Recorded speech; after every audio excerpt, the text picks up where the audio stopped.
Selam aleikum, mirë se shihemi sërish në takimin tonë të përjavshëm.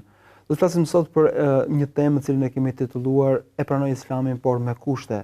Zakonisht sahabët e kanë pranuar, po themi, revelatën hynore pa kushte, janë dorëzuar asaj. Po ndërkohë kemi raste kur kanë vendosur kushte. Janë vetëm 4 raste. Cilat janë këto raste dhe çfarë mësojmë nga këto raste?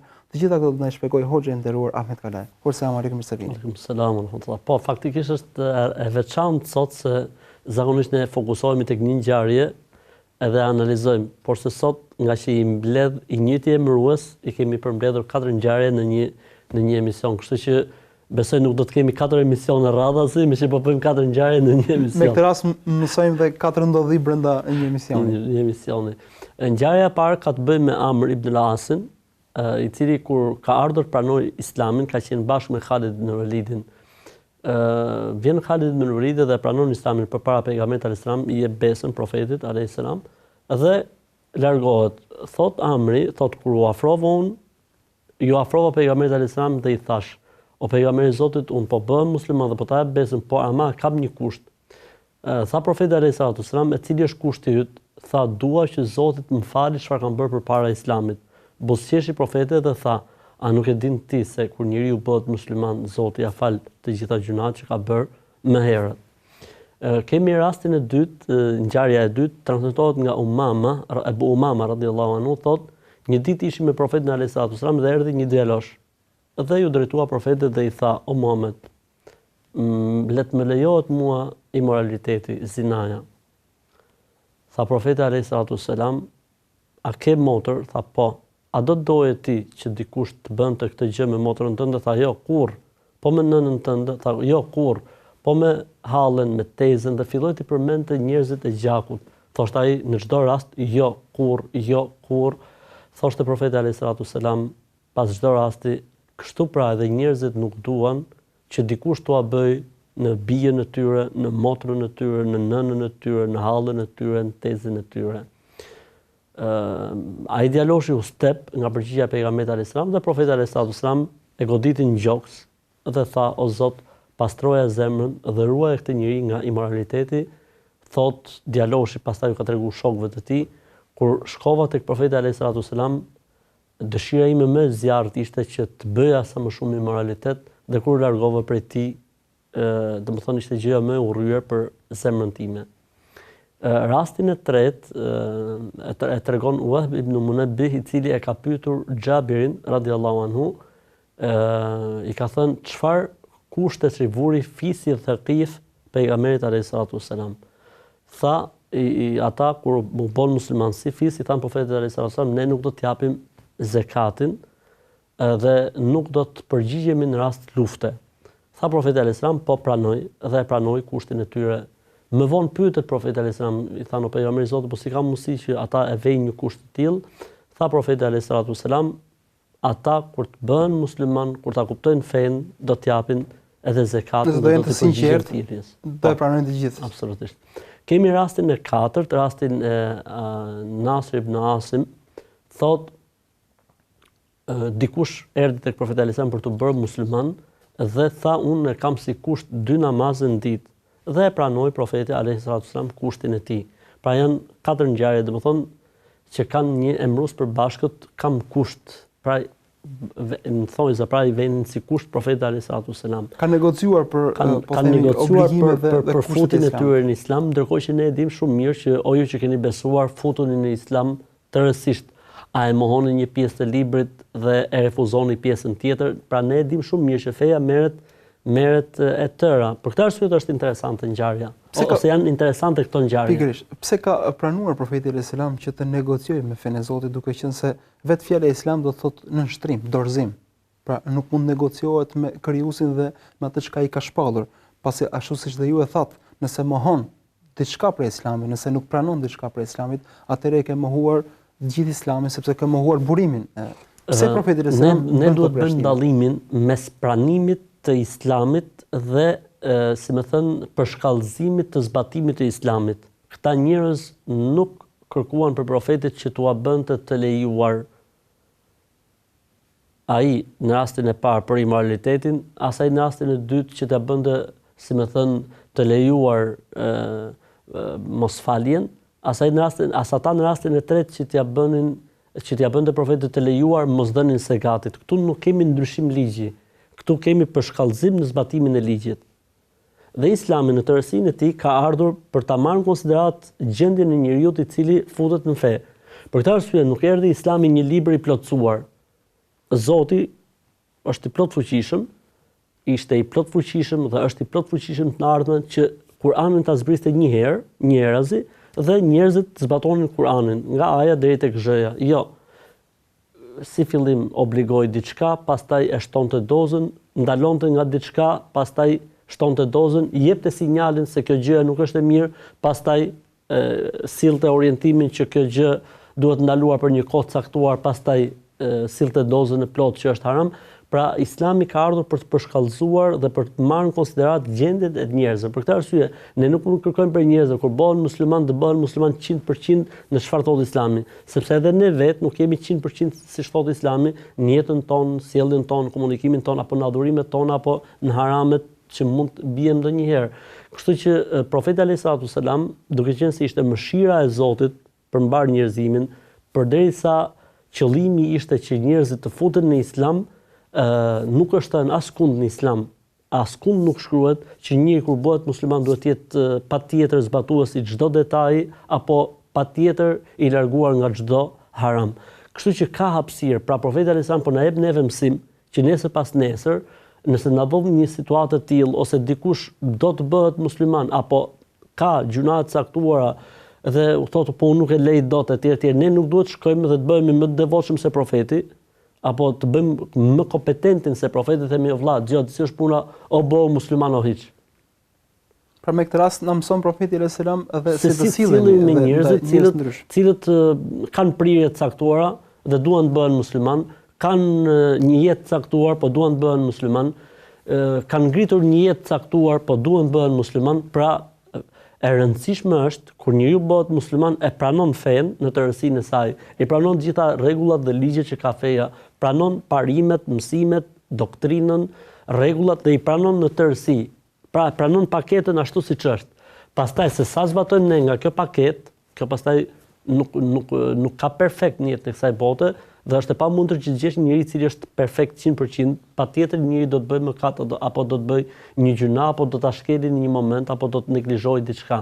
Kështu që profeti neve faktikisht po na jep mësimin e tolerancës, e mëshirës, dhimbshurisë, po edhe njëkohësisht për shkallëzimit në mësimin e fesë dhe në zbatimin e fesë tek njerëzit, sepse feja në tërësinë e vet është një paketë që ka peshë dhe njeriu, domethënë, nuk mund ta ngrej me një herë këtë peshë, po duhet që ta marrë dal nga dal me gradualizëm, me përshkallëzim. Dhe unë, domethënë, kam parë gjatë leximit vazhdueshëm mbi këtë fe, e kam parë që është një prej pikave më të forta që ka Islami në mundësinë e realizimit të tij në jetë dhe e zbatimit të tij në jetë, përshkallëzimi dhe gradualizmi. Pra nuk gradualiteti është thelbësor në fenë islame. Nuk është element që përdoret ndonjëherë, por se është thelbësore kudo që përhapet ajo përhapet gradualisht. Nëse do të flasim për namazin, ka ardhur me përshkallëzim dhe gradualizëm. Nëse do të flasim për agjërimin, ka ardhur me përshkallëzim dhe gradualizëm. Nëse do të flasim për zekatin, në fillim fare ka qenë pa përcaktuar fare, aq sa njeriu ndjente, pastaj ka ardhur me përcaktim. Nëse do të flasim për alkoolin, për bixhozin, kemi me përshkallëzim, pastaj është ndaluar. Nëse do të flasim për shamin e femrës, për një kohë gjatë, afërsisht andaj nga viti i 3 apo i 4 në Medinë që është bërë obligim hijabit, domethënë gjithë kjo kohë 13 plus 3 apo plus 4, 17 vjet femrat e pambuluara, do thotë ka ardhur me përshkallëzim. Kur është ndaluar kamata me përshkallëzim, herë liroje, herë shtrëngoje derisa në fund të jetës në Haxhin e Mtumires e ndau këtë çështje një herë për gjithmonë. Pra dua të them, domethënë që ne duhet të marrim konsiderat gjendjen e njerëzve, situatën e tyre, lidhjen e tyre me jetën, sidomos për shembull kur kemi të bëjmë me raste të cilët futen në islam, apo duan përqafojnë islamin, apo e kuptojnë fenë në një moshë ku shumë çka nga jeta e tyre ka kaluar, e si pasojë, domethënë ka nevojë për një përshkallëzim, ka nevojë për një përshtatje derisa të arrijë aty ku duhet me shpresën e Zotit. Kështu që ne duhet t'u japim njerëzve kohën e duhur në mënyrë që ata të plotësojnë fenë dhe besimin e tyre. Pra, ajo që është shumë e rëndësishme, ne nuk na lejohet që të bijmë hasha, pra ta mohojmë ligjin apo të ndryshojmë ligjin, pastaj se sa mund të zbatojnë njerëzit, kjo pastaj mbetet sipas devotshmërisë, sipas përkushtimit e tjerë. Siç tha profeti alayhis salam, do të vijë një kohë që do ta japin zakatin, sepse njeriu në momentin që bëhet musliman, në momentin që e kupton fenë, do të vijë një moment që do thotë prit, çfarë kërkon Zoti prej meje? 1 2 3 4 5 i zbatoj të gjitha. Çfarë ndalon Zoti? 1 2 3 4 5, paktën gjunat e mëdha e tjera. Do vi natyrshëm dhe do vi natyrshëm me devotshmërinë, me përkushtimin. Është e pashmangshme. Ndërkohë ju përmendët ngjarjen e parë ku një prej sahabëve, Amr ibn al-As, mos gaboj, kërkoi dhe kishte merak se çfarë ndodhte me të shkuarën e tij, gjunat dhe gabimet që janë bërë në të kaluar. Ky është një merak shpesh që e gjejmë edhe sot. Shumë njerëz hezitojnë të pranojnë islamin, hezitojnë të jenë bashkë me besimtarë sepse mendojnë se e shkuar e tyre nuk i përshtatet kësaj feje. Pra kjo fe është shumë e lartë, shumë perfekte, shumë e rregull dhe shumë e pastër dhe e kaluar e tyre me gabime. Kemi edhe pjesën tjetër, këta që janë brenda fesë nuk duan ose paragjykojnë, ka sidomos le të themi mosha e thyer pak, po ku bë ai ka qenë, po ç'bën ai në xhami, si ka mundësi që ai vjen. Kemi të dyja ekstremet të menduarit. Dikush që do të bëhet musliman thotë po e kaluar ai me njerëzit njohin se kam qenë dikush apo i shquar në një haram apo në një fushë të caktuar dhe tani si të bëhet musliman, po kemi dhe belan për këtyre që janë brenda, cilët thonë po jo ku bëj, ai nuk duan kështu prurje, duan atë qetësinë e tyre. E pyetja pikërisht duan prurje të bardha, nuk duan prurje që janë në zbardhësinë e sipër. Pyetja është pikërisht thosh, ai fal Islami, pranimi i Islamit të shkuar në personit, gjunat të shkuara, dhe dyta, ai ka kapacitetet dhe mundësitë Islami që realisht njeriu ta shndrojë, ta bëjë atë njeri pozitiv, njeri social, njeri të drejtë, njeri larg gabimeve, pra edhe në rrafshin shpirtëror çfarë ndodh me të, po edhe në rrafshin social. Realisht mund të ndryshojë njeriu nëse futet në Islam? Për sa i përket pjesës parë, ne besojmë ashtu siç e tha profeti alayhis salam, kur njeriu bëhet musliman i falen të gjitha mëkatet e kaluara, përveç se nëse ka le të themi të drejta njerëzore të cilat janë për t'u shlyer. Që do të thotë njerëzit. Bravo, nëse ti ke borxhe përpara Islamit dhe u bëre musliman, nuk justifikon mos shlyerjen e borxheve. Për shembull, ke mallin e huaj që ti për shembull le të themi ke vjedhur përpara se ti jesh musliman. Tani nuk mund të thosh unë u bëra musliman, tani ky mall është i imi, për shembull. Kështu që çka ka të bëjë si botë mëkatesh dhe gjunash, apo që nuk është haku i huaj prezent, ajo falet e gjitha dhe me futjen në Islam shlyhet. Për këtë arsye edhe ne themi domethënë që mjafton që njeriu thotë shahadetin, la ilaha illallah Muhammedur Rasulullah, dhe faqja e tij tek Zoti kthehet krejtësisht e bardhë për sa i përket raporteve që kanë bën mes tij dhe Zotit gjithësisë.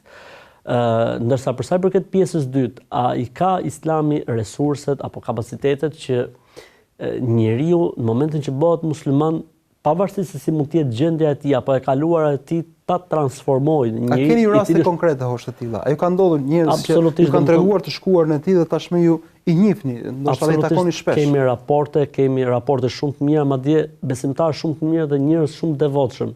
Domethënë kur mendon ti se si mund të ketë qenë ky njeri të kaluarën habitesh, se si Islami i ka resurset, i ka të gjitha aftësitë apo fuqitë, mrekullitë brenda vetvetes që njeriu transformohet tërësisht. Ti këtë e ke në historinë e Islamit me 10 dhe me 100 raste ngon e profetit alayhis salatu wasalam, siç është rasti i Omer ibn Khattabit, siç është rasti i Ebu Sufjanit, siç është rasti i Khalid ibn Walidit, shokut të Amr ibn al-Asit, i cili ishte një nga shkaktarët kryesorë të luftës së Uhudit dhe vrasjes së 70 prej sahabëve.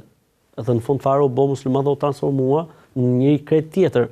Kemi rastet, le të themi për shembull nga rastet e tabiinëve, profesorët më të rëndësishëm që kanë qenë madje edhe më vonë transmetues hadithësh, siç ndodhi me atë që i tha Imam Shabiut, i tha po shihte nxënësit që vraponin mbas Shabiut, edhe tha po ky tha kush është? I thanë ky është Imam Shabiu, po çfarë është ky Imam Shabiu? Ky ishte tap për vete. Ishte i dehur. Po ishte i dehur. Tha ky është ai që ju mëson njerëzve hadithin. Edhe ky që bënte kapadë jon shkon ta e kapet dhe i thot, "Mirë, ma thuaj mua thot një hadith." Thot, "Ty nuk them hadithun, më thot se ti je i dehur." Ora thot, "Ma thuaj një hadith," i thot, "se për ndryshe dhe nxorri thikën." Edhe ai tha hadithin, "Nëse nuk ke turp bëj çfarë duash." Gjëja që kanë transmetuar profetët brez mbas brezi është, ose fjalia ose urtësia e transmetuar nga të gjithë profetët brez mbas brezi është, po nuk patë turp bëj çfarë duash. Pra po nuk patë turp bëj çfarë duash. Por njëri po nuk patë turp, nuk ka limit pas në veprimet e tij. Faktikisht thënia e këtij hadithi u bë sebeb që ky të pendohej, të bëhej nxënës si Shabiu dhe më vonë është një nga profesorët e kollozëve të hadithit, të cilët kanë enciklopeditë e hadithit. Rast. Kemi raste, po edhe në jetën tonë kemi raste shumë. Sot ndodh kjo në këtë shoqëri, në këtë lloj vesesh, në këtë lloj trysni, se ndoshta ato janë modele të kaluara. Ju njihni sot? Unë kam raste shumë të njerëzve të cilët kanë qenë si kanë qenë dhe me Islamin janë transformuar krejtësisht. Kam raste konkrete për sa i përket imoralitetit, kam raste konkrete për sa i përket bixhozit, kam raste konkrete për sa i përket drogës, kam raste konkrete për sa i përket, domethënë, le të themi, veprave të cilat janë as pak të hijshme në komunikim, në sjellje etj. Dhe kemi një transformim krejtësisht. Domethënë, një jetë krejt tjetër të përkushtuar ndaj familjes, njerëz shëmbëllor në komunikim e kështu me radhë. Duket thërë sikur Islami është dhe zgjidhja e shumë probleme të shoqërisë sot, sepse shumë familje dhe shumë institucione her pas here zhvillojnë diskutime dhe trajnime se si ta ruajmë shoqërinë nga veset, po ndoshta këtë mund ta bëj vetëm feja islame dhe edukimi i prezant Islami, ashtu siç e bën Islami nuk ka gjë që e bën, sepse të gjitha sistemet, le të themi, monarkia, kapitalizmi, socializmi, komunizmi, të gjitha sistemet në fund fare e orientojnë njeriu tek mbikëqyrja e njeriu mbi njeriu. Ndërsa sistemi islam, ndallim nga të gjitha këto sisteme, nëse ta quajmë kështu, e lidh njeriu me Zotin. Pra unë mund të shpëtoj kameras, mund të shpëtoj policit, Zoti nuk e shpëtoj dot. Takimit me Zotin nuk e shpëtoj dot. Hile Zotit nuk e bëj dot. Për këtë arsye dhe sistemi islam ka qenë më i suksesshëm. Për këtë arsye në momente të caktuara dhe në situata të caktuara, le të themi shoqëritë më moderne sot, në momente të caktuara kur nuk ka mundësi për mbikëqyrje, ndodhin masakra dhe çuditëra. Për shembull, llogarit në një nga lagjet e New Yorkut, për shembull, 3 orë pa drita, çfarë ndodh kur të vinë drita dhe çfarë do të shohin syt tan mbasi vinë dritat. Jo vetëm në New York, ku ndodh kudo. Rasti i tërmetit në Shqipëri për shembull, kanë vajt njerëzit dhe kanë vjedhur në shtëpitë e dëmtuara për tërmetit. Pse se e pamundur që dikush ndoshta të hetonte se çfarë po bëhej. Domethënë në atë lloj situate. Pse? Sepse domethënë mbikëqyrja e njeriu mbi njeriu, kurse Islami është mbikëqyrja e Zotit mbi njeriu dhe kjo e bën njeriu shumë më të përkushtuar ndaj Zotit. Ne bëjmë një shkputje të shkurtër të rikthehemi me ngjarjet e tjera pas pak, ndërmjet që jemi në pjesën e dytë.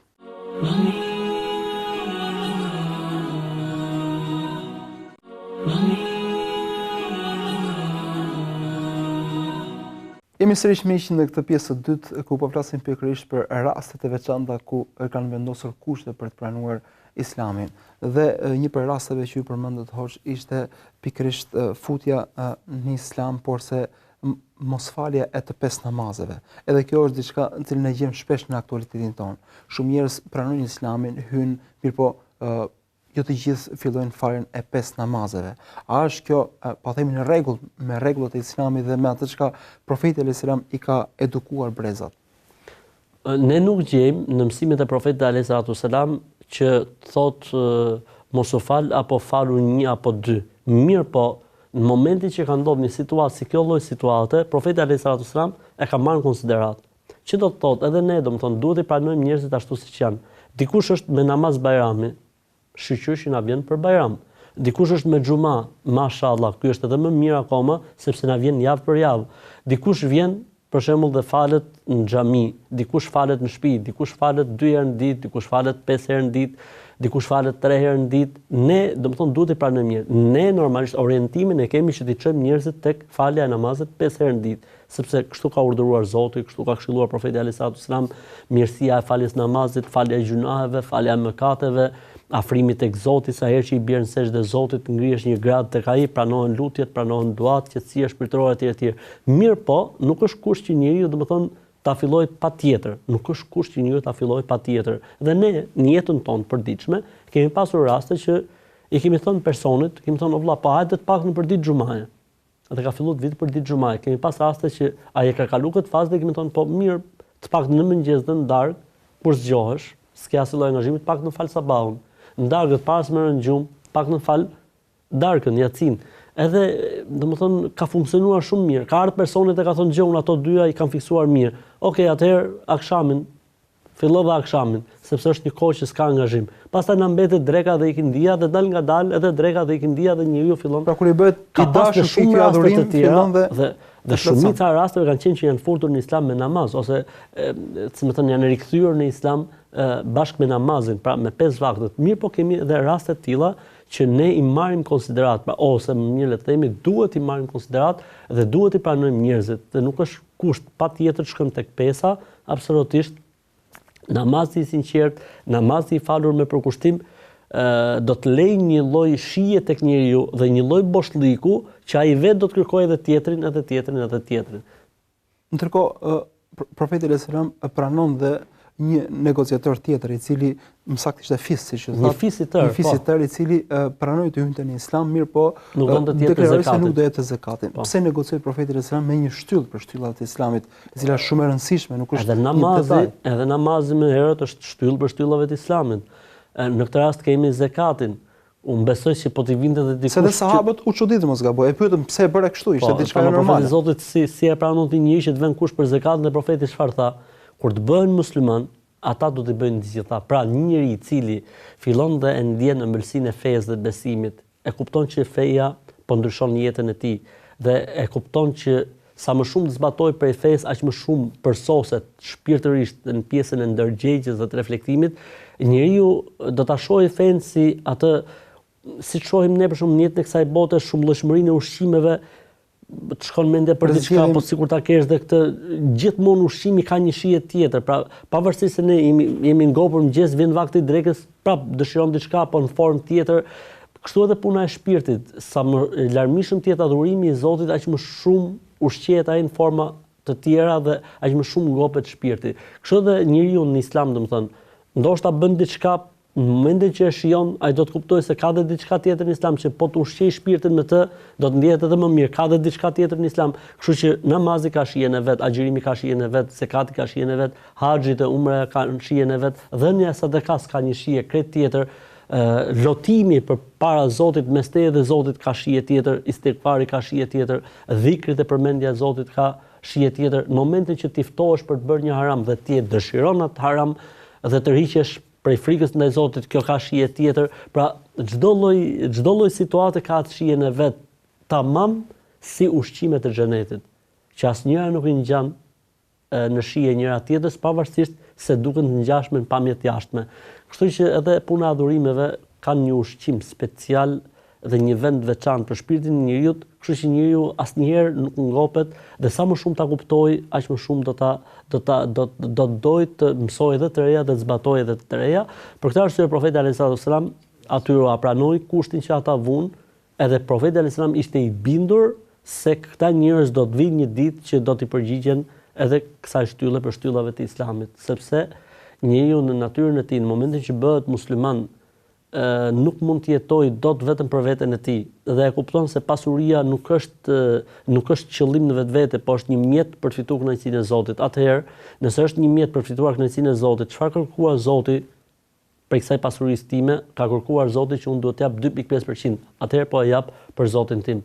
Kështu që besimtari kur e kupton fen, sheh çfarë e kënaq Zotin, çfarë i dhuron Zotin, pra i zgjerohet diapozoni i kuptimit të fesë, horizonti i perceptimit të fesë, e si pasojë ai ku e ka mundësinë do të jetë kontribues. Ndërkohë dhe rasti i fundit është rasti i djaloshit i cili ishte i sinqert me profetin e selam. Ai i tregoi hapur se kishte një vesën, se mund të themi kështu, raporti i tij me imoralitetin.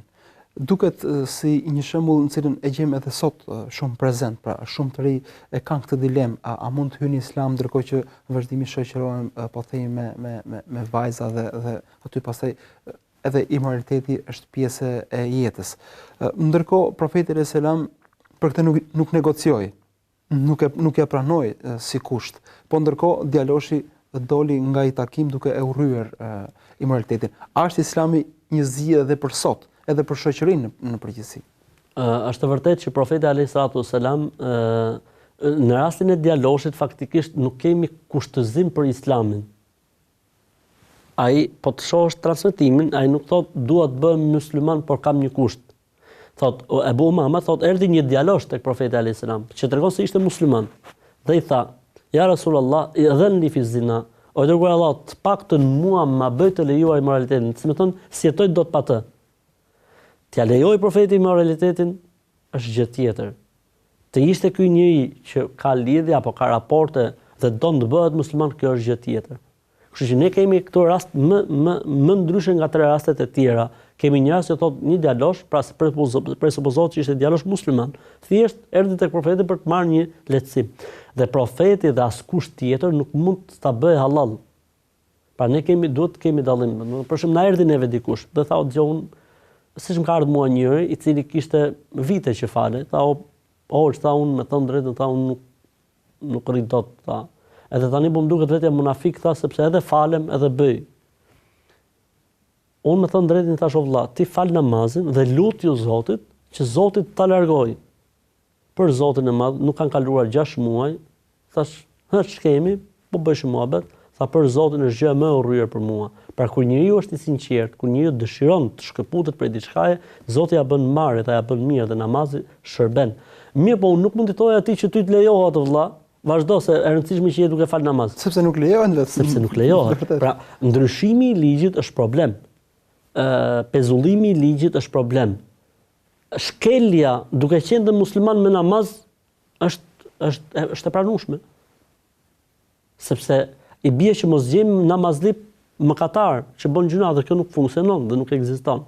Kështu që ne, domethënë, duhet bëjmë dallimin mes dy rasteve. Profeti alayhis salatu wasalam jo se nuk pranoi negociatën, pra me kuptimin se i tha që të bësh, jo, ky ishte një djalosh i cili me sa duket nuk rrinte dot pa bërë moralitet, dhe profeti i tha jo, s'ka tolerancë. Po profeti alayhis salam nuk i përgjigj kështu. Edhe shembull që solli profeti është shumë interesant. Emocionit të tij ose dëshirës së tij ose epshit të tij ju përgjigj me arsye. Pra, profeti alayhis salam e la të shprehej, kjo është shumë e rëndësishme, dhe pastaj i foli emocionit me arsye. I tha bijes tënde, tha kur jo, nënës tënde, kur jo, motrës tënde, kur jo, halles tezës, tha kur jo. Atëherë tha, edhe kjo vajzë, ose kjo femër që ti do të shkosh me të, ose është vajza e dikujt, ose është nëna e dikujt, ose është motra e dikujt, ose është halla e dikujt, ose është tezja e dikujt. Përderisa ti nuk e don për veten tënde, pse don t'ua bësh të tjerëve? Këtu ishte momenti i parë që djaloshi, si më thonë, u zgjua dhe fitoi arsyeja mbi emocionin, arsyeja mbi dëshirën. Normalisht pastaj edhe lutja e profetit alayhis salam që tha o Zot, largoja këtë gjë dhe ruaje këtë njerëz nga moraliteti, edhe normalisht ajo ishte pjesë e mrekullisë, por e rëndësishme është profeti alayhis salam përdori arsyeën dhe është shumë e rëndësishme që ne kur i ndalojmë njerëzit ndaj diçka duhet kemi parasysh dy gjëra. E para, hapësirën e madhe që Islami e ka zëvendësuar këtë gjë me halal shumë të madh. Pra, çdo haram në Islam ka një det të madh halali që e zëvendëson. Para, dhe e dyta, kur e ndalojmë diçka duhet përdorim edhe arsyeën. Urdhëro profeti alayhis salam si i tha djaloshit, a do doje ti? Jo, a do doje? Jo, a do doje? Atëherë si do t'ua bësh ti nënave apo vajzave apo motrave apo hallave apo tezë të tjerë. Pra, le të përdoret logjika dhe normalisht kjo nën kupton, domethënë, edhe largpamësinë e profetit alayhis salatu wasalam, mprehtësinë e profetit alayhis salatu wasalam, por që faktikisht edhe ne duhet të jemi, domethënë, të tillë, të shkatët, të mençur, të urtë, që kur t'ua japim një përgjigje njerëzve edhe të sjellim me të arsyetimin, normalisht fetar, po edhe arsyetimin logjik, arsyetimin e natyrshëm, sepse me të vërtetë kjo gjë nuk është në të mirë dhe është në dëm. Ndërkohë profeti alayhis salam përmendi aty që ajo vajzë mund të jetë si shtat bie dikujt, motra dikujt, halla dikujt, që do thotë se zinaja është edhe një problem social. Pra, shpesh shkatrohet një shoqëri e tërë dhe po themi dëshpërohen shumë individë të tjerë dhe nuk është thjesht një tradhtim mes dy personave, sepse efekti pastaj shkon tek familjet, tek të afërmit. Pra, mund ta shohim zinan dhe si një vesë me pasoja shoqërore, jo thjesht individuale të dy. Një nga arsyet kryesore se pse Islami e ndaloi imoralitetin, domethënë është se një herë është urdhër i Zotit edhe sprov. Këtë pjesën e kemi të padiskutueshme, edhe po nuk zbulum dot urtësitë sepse Zoti e ndaloi imoralitetin. Po një nga arsyet, le të themi kryesore, është se imoraliteti çon në përzierjen e pemës gjenealogjike njerëzore, pra përzin gjenealogjinë, pra përzihen gjërat, e para gjë, dhe e dyta gjë, shkatrohen familjet. Edhe njerëzit janë më lehtësisht të robërueshëm në momentin që seksualitetit do t'i hapen dyert, si më thënë, katërcipërisht. Pra nëse do t'a robërosh një shoqëri, një nga, le të themi, format dhe segmentet e mbajtjes në kontroll të një shoqëri është të hapet të shturja seksuale, sepse njeriu në këtë lloj situacioni do të jetë shumë i dhënë mbas epshit dhe nuk do të përdori më arsyen dhe logjikën për të analizuar gjërat, por çdo gjë e analizon me epshin dhe me seksin. Për këtë arsye arrin në një fazë pastaj që në momentin që nuk funksionon më, atëherë njeriu bëhet i pavlerëshëm dhe bëhet i pavlerë. Edhe domethënë mirë, po ajo efektin e ka dhënë se familjen e shkatroi, familje nuk ndërtoi, edhe nëse ka funksionuar e çaluar ose e shtrembëruar, sepse ka qenë gjithçka e shthurur. Për këtë arsye, domethënë, nëse do të flasim për një shoqëri, duhet të flasim për familjen. Për këtë arsye dhe Islami i ka mshuar shumë këtij fakti në mënyrë që të ruaj familjen, sepse një familje e mirë do thotë një shoqëri e shëndetshme dhe e shëndosh, dhe një familje e shkatruar do të thotë një shoqëri e çal, e plakur apo drejt zhdukjes, siç ndodh në disa vende. Zoti shpëlbeft. Amin edhe juve. Ndërmjet miq, këto ishin minutat e takimit sotëm, folëm për 4 raste, të cilat ishin raste të veçanta dhe specifike, me të cilat u munduam që të nxjerrim mjaft dobi dhe mësime edhe në ditët e sotme. Zoti shpëlbeft që na ndoqët mirë, takofshim. Selam aleikum.